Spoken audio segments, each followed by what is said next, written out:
जय राधा माधव कुंज बिहारी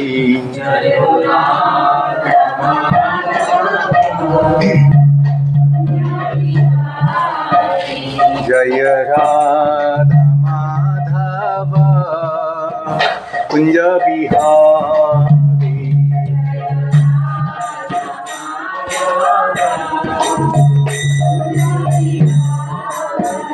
जय गोपी जन वल्लभ गिरिवरधारी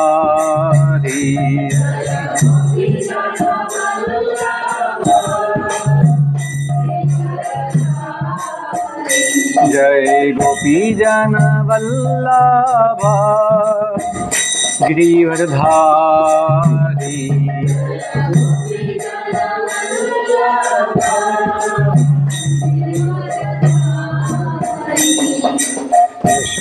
यशोदानंदन व्रज जन रंजन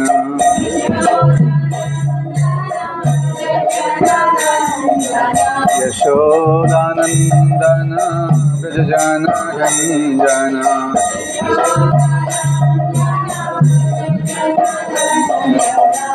यमुना तीरा वनचारी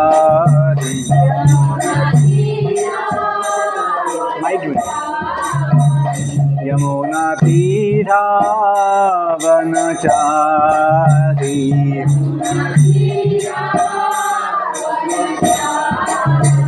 यमुना तीरा वनचारी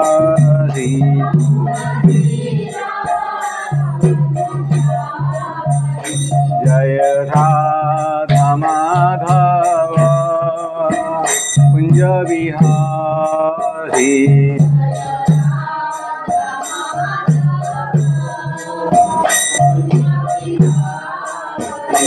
जय राधा माधव कुंज बिहारी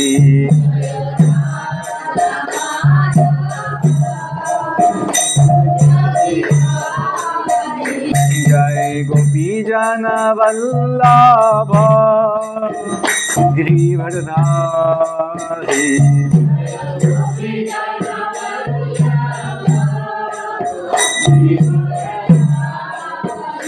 जय गोपी जन वल्लभ गिरिवरधारी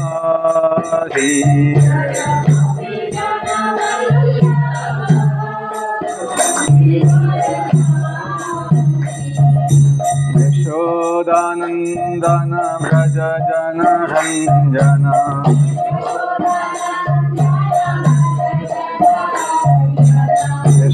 यशोदानंदन व्रज जन रंजन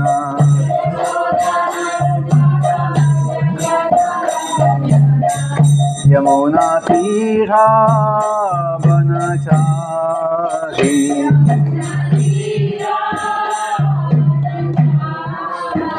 यमुना तीरा वनचारी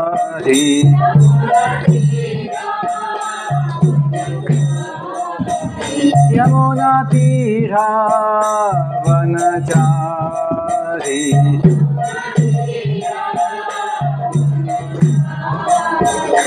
जय राधा माधव कुंज बिहारी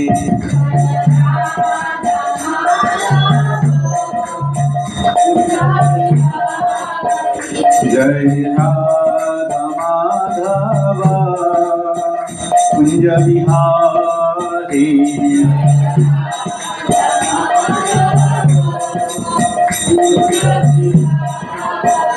हरे Krishna Krishna Krishna Hare Hare Hare Ram Ram Ram Hare Hare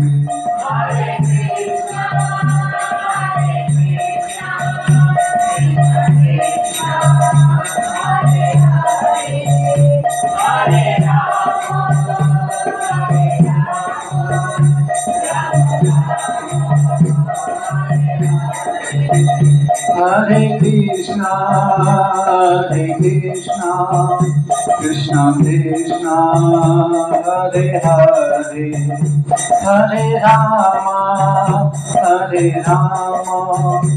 Rama Rama, Hare Hare.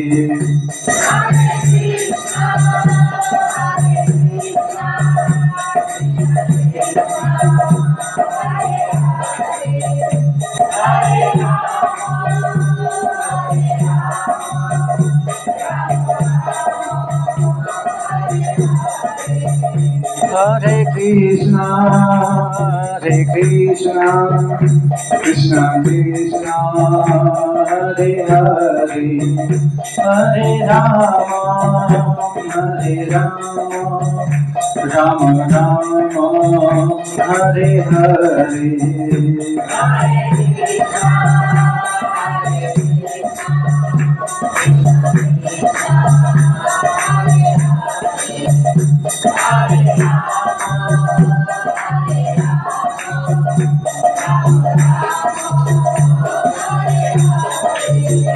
Jai Radha Giridhari Radha Giridhari Radha.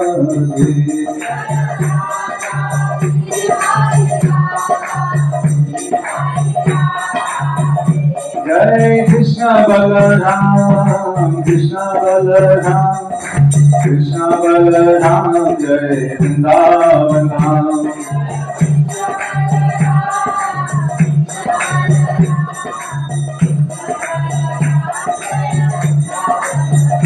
Jai Jai Prabhupada, Prabhupada, Prabhupada, Jai Jai Prabhupada.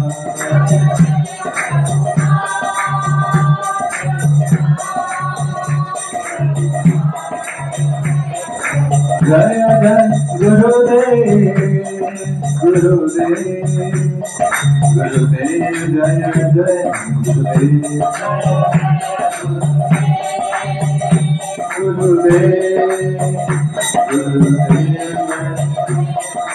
Nitai Gaur Hari Bol, Hari Bol, Hari Bol, Nitai Gaur Hari Bol.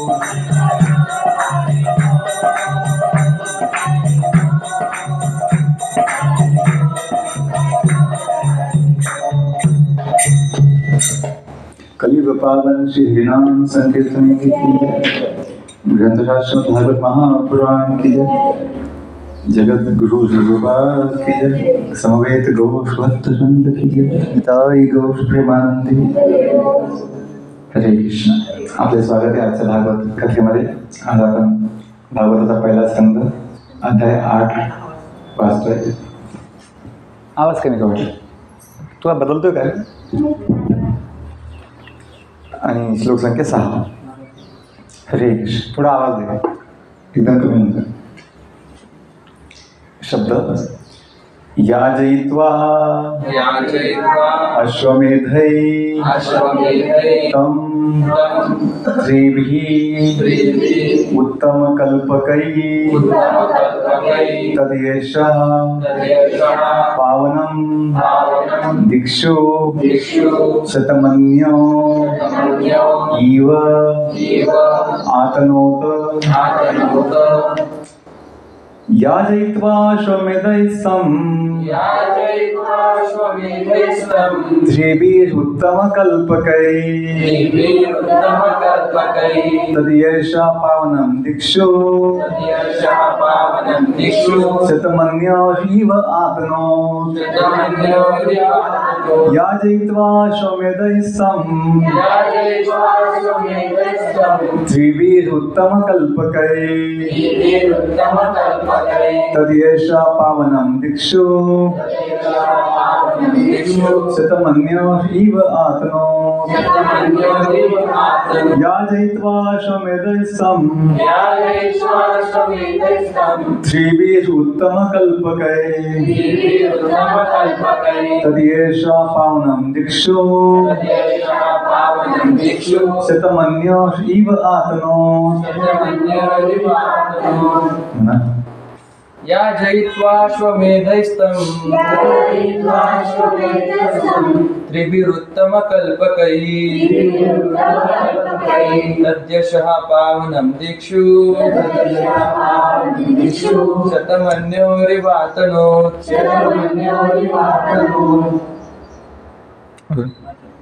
याजयित्वा म्हणा याजयित्वाश्वमेधस्तं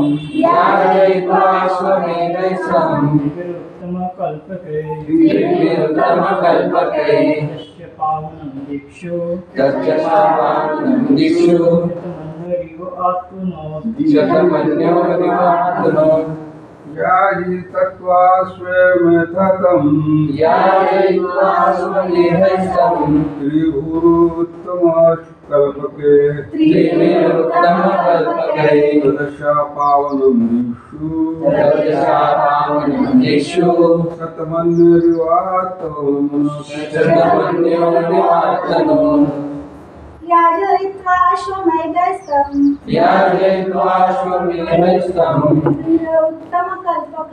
त्रिभिरुत्तमकल्पकैः तदेशा पावनं दिक्षु शतमन्योरिवातनोत्। याजयित्वाश्वमेधस्तं त्रिभिरुत्तमकल्पकैः तदेशा पावनं दिक्षु शतमन्योरिवातनोत्। शब्दार्थ याजयित्वा पार पाडून अश्वमेधही अश्वमेध यज्ञ तम त्यांच्याद्वारे महाराज युधिष्ठिर त्रिभी तीन उत्तम कल्पकही उत्तम सामग्री आणि पुरोहितांद्वारे तत् त्याचे यश कीर्ती पावन पापमुक्त करणारे दिक्षु सर्व दिशा शतमन्यो इंद्र ज्याने असे 100 यज्ञ केले इव प्रमाणे अतनोत पसरली। अनुवाद तात्पर्य शिलप्रपात की जय। अनुवाद भगवान श्री कृष्णांनी युधिष्ठिरांकडे उत्तम सामग्रीने परिपूर्ण असे 3 अश्वमेध यज्ञ करून घेतले। त्यामुळे अशा प्रकारचे 100 यज्ञ करणाऱ्या इंद्रांप्रमाणे त्यांची पावन कीर्ती सर्व दिशांना पसरली। तात्पर्य युधिष्ठिर महाराजांनी पार पाडलेल्या अश्वमेध यज्ञांच्या अनुष्ठानांची ही एक प्रस्तावना आहे। युधिष्ठिर महाराजांची स्वर्गराज इंद्राशी केलेली तुलना येथे महत्त्वपूर्ण आहे। स्वर्गराज इंद्र ऐश्वर्यात युधिष्ठिर महाराजांपेक्षा कैक पटीने श्रेष्ठ आहे, तथापि युधिष्ठिर महाराजांची कीर्ती महान होती। याचे कारण म्हणजे ते भगवंतांचे शुद्ध भक्त होते। भगवंतांच्याच कृपेने ते केवळ 3च यज्ञ करून 100 यज्ञ करणाऱ्या इंद्रांच्या तुलनेत जाऊन पोहोचले होते। भगवंतांच्या भक्ताचा हा विशेष अधिकार आहे। भगवंत सर्वांसाठी समान आहे, परंतु सदैव त्या भगवंताच्या संपर्कात असल्यामुळे भगवंतांच्या भक्तांची अधिक स्तुती होत असते। सूर्यप्रकाश सर्वत्र सारख्याच प्रमाणात पसरला तरी काही अशी स्थाने असतात की ती नेहमीच अंधकारमय असतात। याला कारण सूर्य नाही, तर त्या स्थानांची ग्रहण करण्याची शक्तीच तेवढी असते। भगवत भक्त मात्र भगवंतांच्या सर्वत्र उपलब्ध असणाऱ्या कृपेचा पूर्ण लाभ प्राप्त करतात। ओम ज्ञानतिमिरन्धस्य ज्ञानाञ्जनशलाकया चक्षुरुन्मीलितं येन तस्मै श्रीगुरुवे नमः। श्रीचैतन्यमनोभीष्टं स्थापितं येन भूतले स्वयं रूपा कदा मह्यं ददाति स्वपदान्तिकं। वन्देऽहं श्रीगुरो श्रीयुतापदकमलं श्रीगुरून् वैष्णवांश्च श्रीरूपां साग्रजातां सहगण रघुनाथान्वितं तं सजीवं साधु अद्वैतं सावधूतं परिजनसहितं कृष्णचैतन्यदेवं श्रीराधा कृष्णपदां सहगण ललिता श्रीविशाखान्वितांश्च हे कृष्ण करुणा सिंधु दीनबंधो जगत्पते गोपेश गोपिकाकांत राधाकांत नमोस्तुते तप्त कांचन गौरांगी राधे वृंदावनेश्वरी वृषभानुसुते देवी प्रणमामि हरिप्रिये नमो ओं विष्णुपदाय कृष्णपृष्ठाय भूतले श्रीमते भक्तिवेदांत स्वामिनिति नामिने नमस्ते सरस्वती देवे गौरवाणी प्रचारिणे निर्विशेष शून्यवादी पाश्चात्यदेशतारिणे नमो महावदन्याय कृष्ण प्रेम प्रदायते कृष्णाय कृष्ण चैतन्य नामने गौरकृष्णे नमः नमो ब्रह्मण्य देवाय गो ब्राह्मण हिताय च जगद्हिताय कृष्णाय गोविंदाय नमो नमः वाञ्छाकल्पतरुभ्यश्च कृपा सिन्धुभ्यैव च पतितानां पावनेभ्यो वैष्णवेभ्यो नमो नमः जय श्री कृष्ण चैतन्य प्रभु नित्यानंद श्री अद्वैत गदाधर श्रीवासादि गौर भक्तवृंद नीलाचल निवासाय नित्याय परमात्मने बलभद्र सुभद्राभ्यां श्री जगन्नाथाय ते नमः हरे कृष्णा कृष्णा कृष्णा हरे हरे हरे राम राम राम हरे हरे हरे कृष्णा कृष्णा कृष्णा हरे हरे हरे राम राम राम हरे हरे हरे कृष्णा कृष्णा कृष्णा हरे हरे हरे राम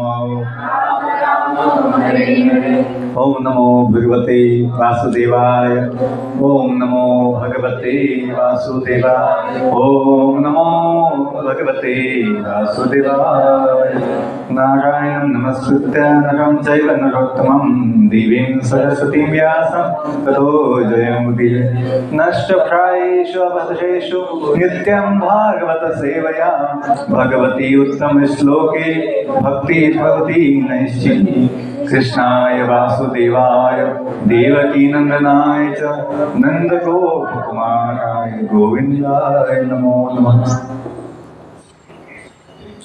तर आपले पुनश्च स्वागत आहे आजच्या भगवद्गीतेमध्ये। अतिशय महत्त्वाचा श्लोक आहे, काय आपण असं म्हणतो अतिशय महत्त्वाचा श्लोक आहे।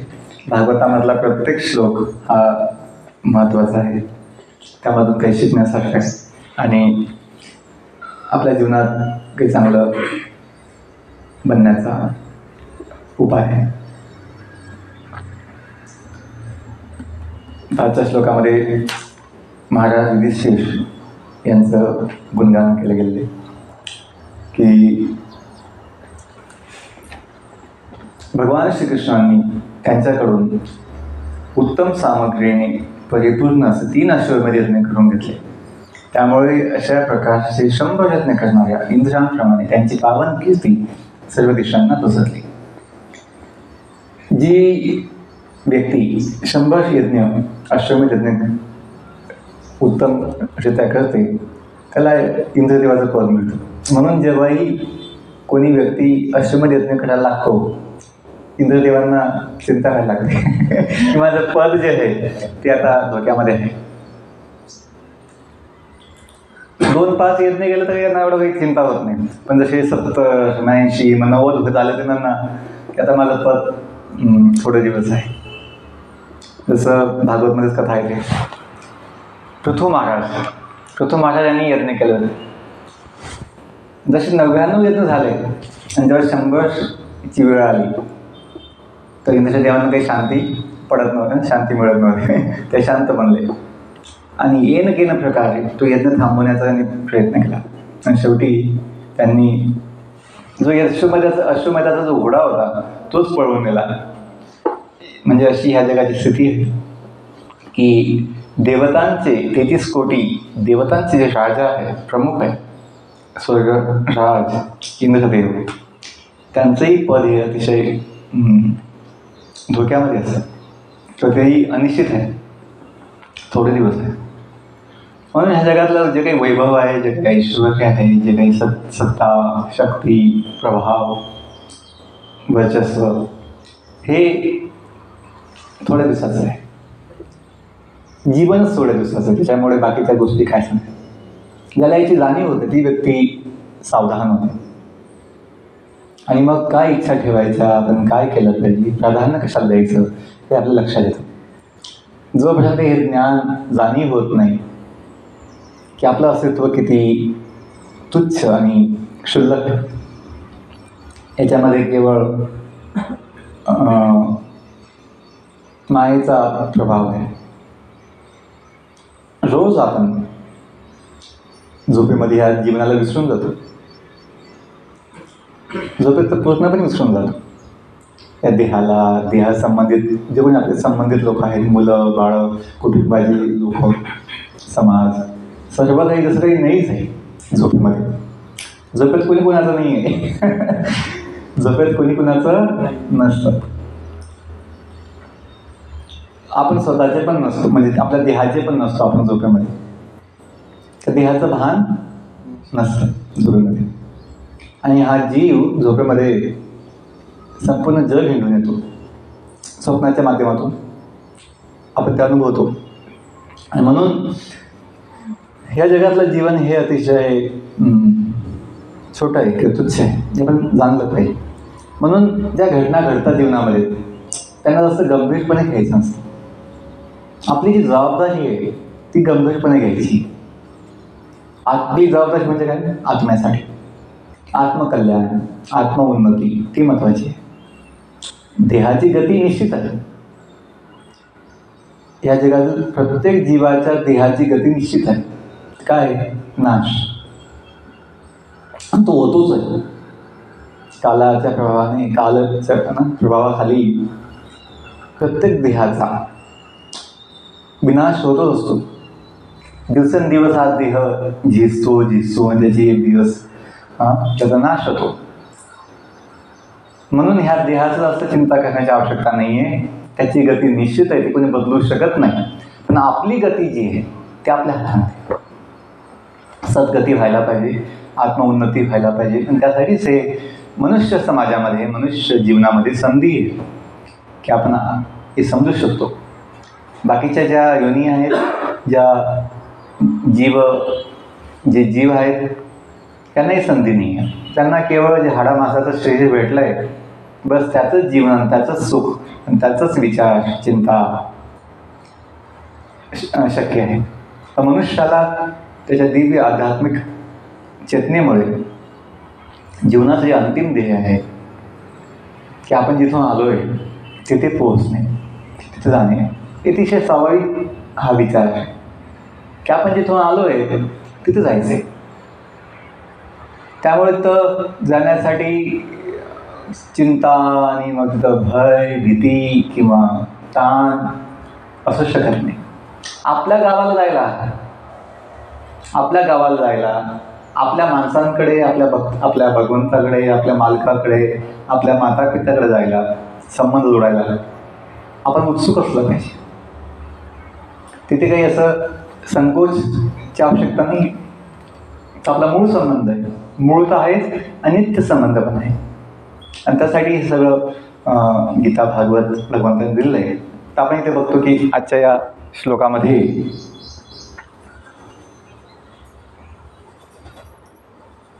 तुलना केली आहे महाराज युधिष्ठिर यांची इंद्रदेवाशी. भौतिक दृष्टीने स्वर्गराजांचं जे ऐश्वर्य आहे ते महान आहे, जास्त आहे. कारण तो स्वर्गलोक म्हणजे दिव्य लोक आहे किंवा पृथ्वीपेक्षा उच्च स्थितीमध्ये आहे. आणि युधिष्ठिर महाराज पृथ्वीचे राजा होते. त्याच्यामुळे त्यांचं पद मोठं झालं. पण भक्तीच्या प्रभावामुळे, भगवान श्रीकृष्णाच्या संपर्कामुळे महाराज युधिष्ठिर यांचं स्थान महान बनलं आहे, इंद्रदेवापेक्षा सुद्धा. का? जी चेतना आहे महाराज युधिष्ठिर यांची ती उन्नत आहे. आणि व्यक्तीचं जे स्थान आहे, व्यक्तीची जी महानता आहे ती भौतिक पदाने नसते, भौतिक ऐश्वर्याने नसते. व्यक्तीची महानता त्याच्या चेतनेच्या स्थितीवर अवलंबून आहे. आणि युधिष्ठिर महाराजांची चेतना भगवंतांच्या भक्तीमुळे अतिशय उच्च स्थितीमध्ये होती. आणि त्या तुलनेमध्ये इंद्राची जी चेतना असते ती खाली असते. का? तिथे त्यांना भौतिक सुखाचाही विचार असतो, त्यांना भोगविलास त्याची सवय लागलेली असते आणि त्याची त्यांना इच्छा असते. एक भगवंतांचं नेमलेले प्रतिनिधी म्हणून ते सेवा करतात. पण शुद्ध भक्ती जी आहे ते इंद्रदेवांना शक्य होत नाही. पण महाराज युधिष्ठिर यांची जी भक्ती आहे ती अतिशय शुद्ध आहे. आणि म्हणून त्यांची जी असे बोल चार्जिंग नसेल तर चार्जिंग लावलं बटन मध्ये मध्ये बंद पडतं काय तर त्याचं सेल कमी.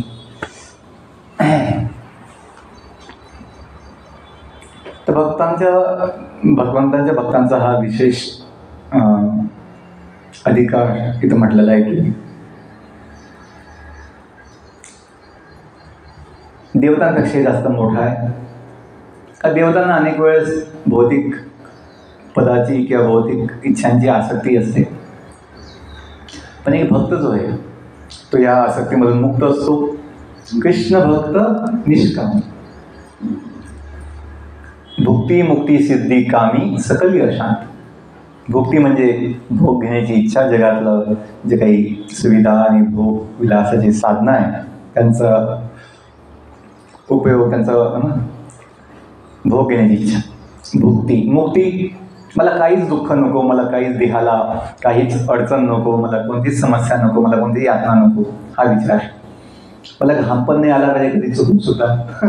काय AC ऑफिस पाहिजे, AC सगळंच पाहिजे, जिथं झाली तर AC पाहिजे. तर एक घामाचा थेंब सुद्धा ज्याला सहन होत नाही, ज्याला थोडंही असुविधा सहन होत नाही, असे लोक कोण आहे? अशा लोकांना मुक्ती पाहिजे असते. मुक्ती काम काहीच मला चिंताच नको, थोडी पण चिंता नको, मुलांची चिंता नको, आपली जबाबदारी पार पाडली पाहिजे. चिंता गोष्ट वेगळी आहे, चिंता नाही केली पाहिजे, पण जी काही जबाबदारी आहे आपली कुटुंबासाठी एकमेकांसाठी केली पाहिजे. आपण कष्ट घेतले पाहिजे. भक्त हे सदैव कष्ट घेतात. भक्त कधीही असं विलासाचं जीवन जगत नाही, तपस्येचं जीवन जगतात भक्त. जितकं आवश्यक आहे देह सांभाळायला तेवढंच भोजन, तितकंच त्यांचं हे असतं, नियम असतो. त्यांना आवश्यकतेपेक्षा जास्त काहीच नको असतं. सगळं काही धन म्हणा, धन असो किंवा पद असो किंवा काही असो, साधनं असो, जितकं आवश्यक आहे तेवढंच. आणि म्हणून ते एक महत्त्वाचं तत्व आहे की भक्तांनी हे समजलं पाहिजे की आपल्या भक्तीसाठी, आपल्या जीवनासाठी जितकं आवश्यक आहे तितकंच आपण आपल्याजवळ ठेवायचं, बाकीचं आपण वाटून द्यायचं. का? नाही तर आपल्याला दोष लागेल. जसं ईशोपनिषदमध्ये म्हटलेलं आहे, ओम ईशावास्यम इदं सर्वं यत्किंच जगत्यां जगत् तेन त्यक्तेन भुंजिता मा व्रतः कस्य सिद्धं. की या जगातली प्रत्येक वस्तू भगवंताच्या मालकीची आहे आणि तिच्यावर अधिकार सर्व जीवांचा आहे.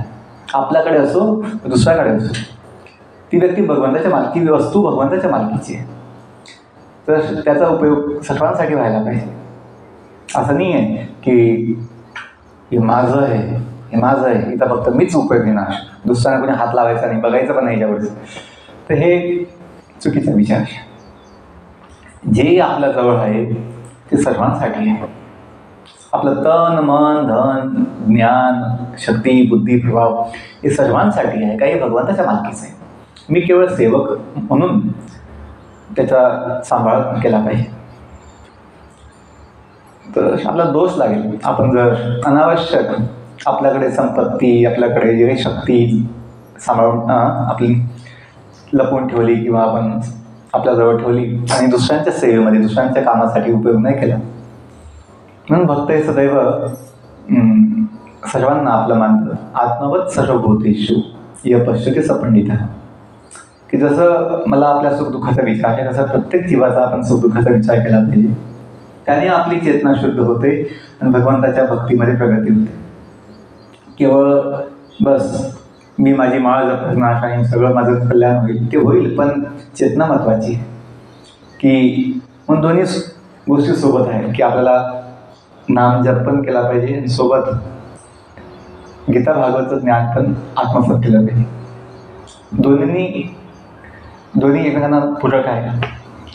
नाम जपाने आपली चेतना शुद्ध होते, आपल्याला हे ज्ञान समजायला सोपं जातं आणि हे ज्ञान घेतल्यामुळे नाम जप चांगला होतो, असा संबंध आहे. दोन्ही गोष्टी आवश्यक आहेत की गीता भागवतचं चिंतन, श्रवण किंवा वाचन आणि नाम जप दोन्ही महत्त्वाचे आहे. नामचिंतामणी कृष्ण चैतन्य शास्त्री विग्रह नित्य मुक्त पूर्ण शुद्ध अभिनत्वात नाम नामिन. की नाम हे भगवंतच आहे, त्याच्यामुळे ते नामचिंतन जर आपल्यामध्ये शक्य झालं, नाम स्मरण जर नित्य शक्य झालं, आणि हे चिंतन जे आहे केवळ असं टेप रेकॉर्डरप्रमाणे किंवा मशीनप्रमाणे नाही आहे. विचार, सदैव विचार भगवंताचं चिंतन, भगवंताचं स्मरण हे शक्य आहे. जसं आपल्याला आपल्या उद्योगाचं, व्यवसायाचं किंवा कुटुंबाचं, आपल्या देहाचं चिंतन सदैव चालू असतं. कुठेही आपण असलो, जेवण घेताना म्हणा, प्रसाद घेताना किंवा चालताना, प्रवासामध्ये हा विचार सदैव असतो की माझं दुकान कसं चाललं आहे, माझा व्यवसाय काय चालला आहे, मुलांचं कसं, कुटुंबाचं काय. तर तेच आपल्याला फक्त भगवंताच्या संबंधित केलं पाहिजे. विचार थांबवण्याची आवश्यकता नाही आहे, आपल्या इच्छा कमी करण्याची आवश्यकता नाही आहे. इच्छा शुद्ध केल्या पाहिजे, विचार शुद्ध केले पाहिजे. आणि शुद्ध म्हणजे काय? जो शुद्ध भगवंत आहे त्याच्या संबंधी जोडलं पाहिजे, आपोआप शुद्ध होईल सगळं विचार. आणि एखादा भक्त जो आहे भगवंताशी जोडल्यानंतर 24 तास हा तो उद्योगी असतो. उद्योगी ना, उद्योग त्यात योग आहे ना, उद्योगमध्ये योग आहे, उद्योग. आणि जो उद्योगात लागला तो काय बनतो? योगी, उद्योगी है ना, योगी बनतो तो. तर वास्तविक योगी तो व्यक्ती आहे जो उद्योगामध्ये आहे, बिझी आहे. रिकामा बसला माणूस मग तो बाहेर जातो आणि चेतना बिघडते. सदैव काही उद्योग आपल्याला असला पाहिजे. केवळ कोणी सांगेल मला आता मी काम करणार, सेवा करणार असं नाही. स्वतःहून शोधलं पाहिजे उद्योग, काहीतरी सेवा केली पाहिजे, ॲक्टिव्ह असलं पाहिजे आपण. का? आपलं ते मूळ स्वभाव आहे, आपलं ते मूळ स्वभाव आहे. जीव हा खूप ॲक्टिव्ह आहे, भगवंताचा अंश आहे, त्यात शक्ती आहे, त्यामध्ये दिव्य योग्यता आहे. आपण त्याचा उपयोग घेतला पाहिजे. आणि माझा उपयोग घेता घेता आपलं जीवन जेव्हा शुद्ध पूर्णपणे होईल तर आपल्याला भगवंताची अनुभूती होणं स्वाभाविक आहे.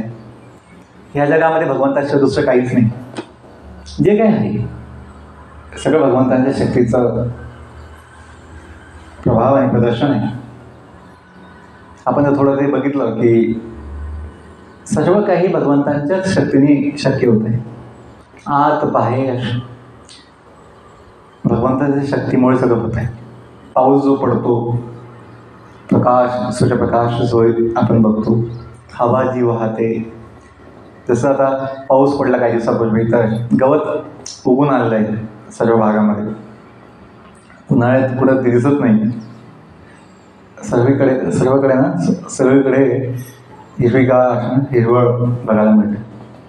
ते बी कोणी लावत नाही त्या जमिनीमध्ये, बी कोणी लावत नाही. जसं आपल्या शेतात आपण लावतो बी, आपण पेरणी करतो, तसं कोणी लावत नाही. पण बीज भगवंत देतो, म्हणून त्या जमिनीमधून ना आपण गवत उगवून येतो, बघायला मिळतं. प्रत्येक गवत हे स्पेशल आहे. त्याचा आकार, त्याचे डिझाईन, त्याचा कलर, त्याची साईज, सगळं काही वेगवेगळं आहे. प्रत्येक जीव हा विशेष. त्याची फुलं, त्याचं ना सर्व काही वेगवेगळं असतं. तर हे कोण बनवत आहे ते बघितलं पाहिजे की सगळी भगवंताची दिव्य शक्ती आहे. आणि हे सगळं बघून आपल्याला भगवत चेतना, कृष्ण भावना येऊ शकते की पक्षी जे उडत आहेत किती अद्भुत आहे. आपण स्वप्नात नाही उडू शकत, पण पक्षी उडत आहे. मच्छर, माशी उडते, आपण नाही उडू शकत. तर हे भगवंताच्या शक्तीमुळे. थोडं कोचिंग क्लासेस जात नाही, फ्लाईंग क्लासेस फ्लाईंग क्लासेस किंवा कोचिंग क्लासेस, ट्युशन क्लासेस शिकायचे, उडायचं कसं मला. एक ना फ्लाईटचा जो असतो पायलट किंवा वैमानिक बनण्यासाठी किती कठीण, किती याला खर्च पण लागतो आणि कठीण तपस्या असते. पण तसं ह्या जीवांना उडण्यासाठी म्हणा किंवा ते बघितलं पाहिजे की मोठ्यात मोठा सायंटिस्ट सुद्धा असं उडू शकत नाही. बघा, आपण म्हणतोय आय एम फ्लाइंग, ते खोटं आहे. Nobody is flying, that plane is flying. ते विमान उडतंय, आपण नाही उडत, आपण बसूनच. पण लोकांना भ्रम कसा आहे, मायेचा प्रभाव असा असतो. मायेचा प्रभाव याला म्हणतो I am flying to London, I am flying to New York. आपण कायम काय असतो, बसलेलो असतो. ते विमान असो, ती गाडी, ट्रेन असो का बस असो, आपण काही उडू शकत.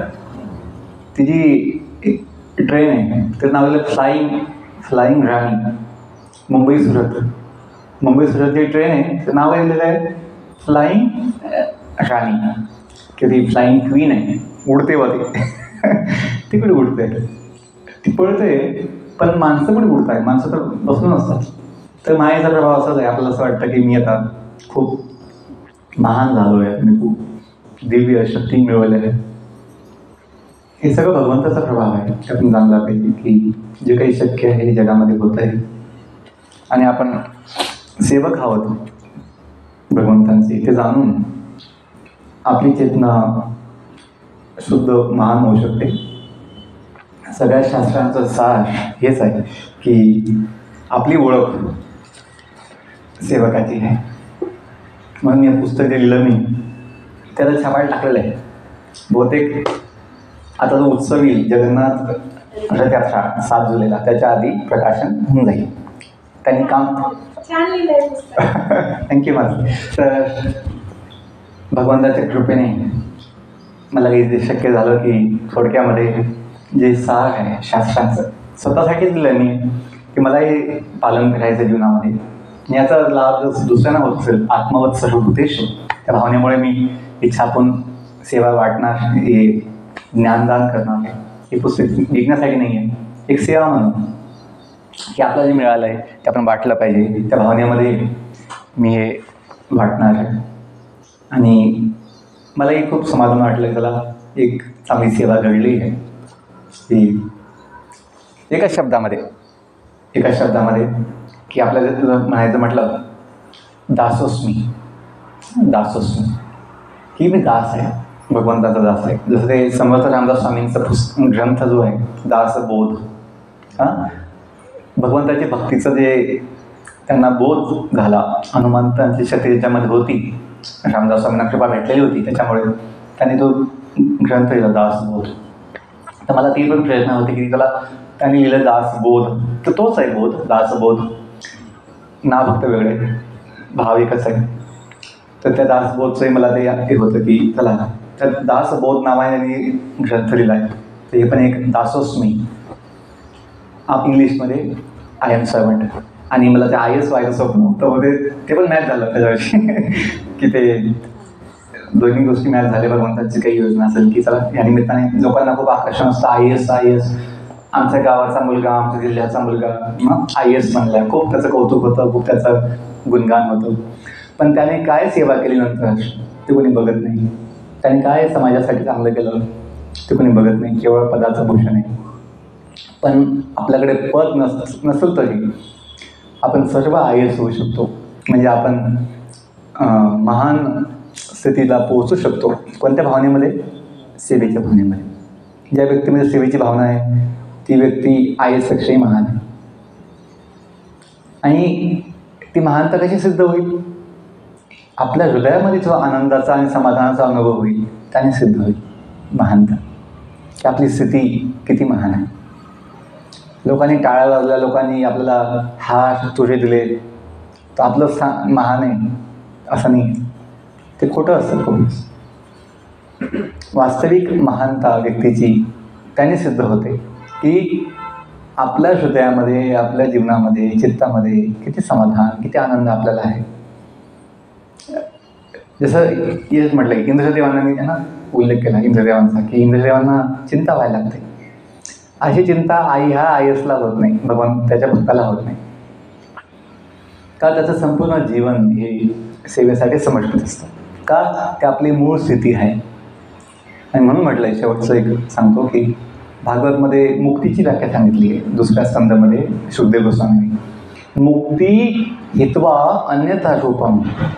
मुक्ती म्हणजे काय म्हणे? मुक्ती ही हित्वा सोडून, हित्वा अन्यथा रूपम, जे आपले अन्य रूप आहे.